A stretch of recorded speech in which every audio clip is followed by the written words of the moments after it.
Quand tu vas mourir, n'est-ce pas, ce sont les choses bonnes que tu as accomplies sur cette terre qui vont traverser avec toi.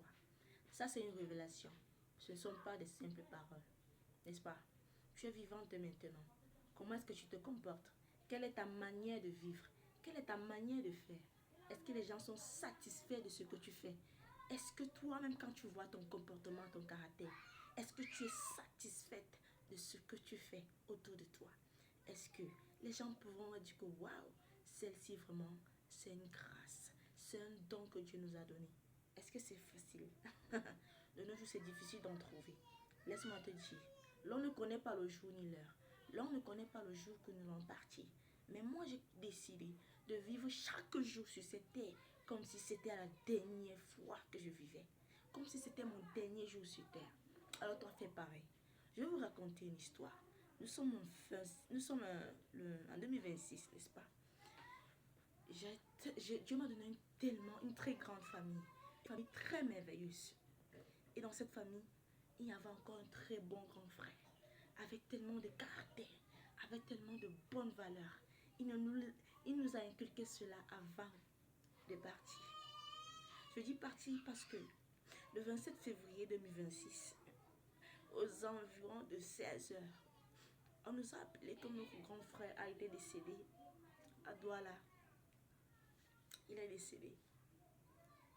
Le jour de son deuil, mes parents, mes frères étaient éblouis. Je suis désolée pour le français, étaient éblouis. Parce qu'ils ne savaient vraiment pas qui était leur fils. Nombreuses personnes sont venues témoigner en son deuil. Il n'était pas riche. Il n'avait juste que 24 ans. Mais il fallait voir les grandes personnes qui venaient témoigner ce petit garçon qui est mort.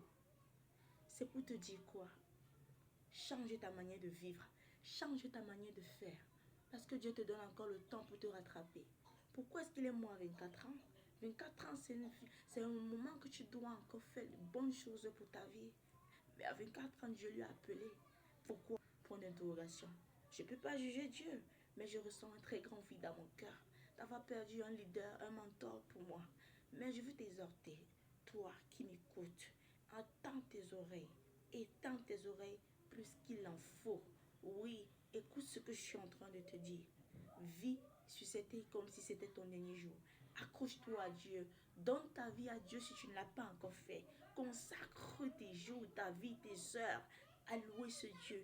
Encore en esprit, en n'importe quel mouvement, fais-le. Parce que l'heure est grave et le réveil arrive. Ce ne sont pas des simples mots, mais c'est la réalité.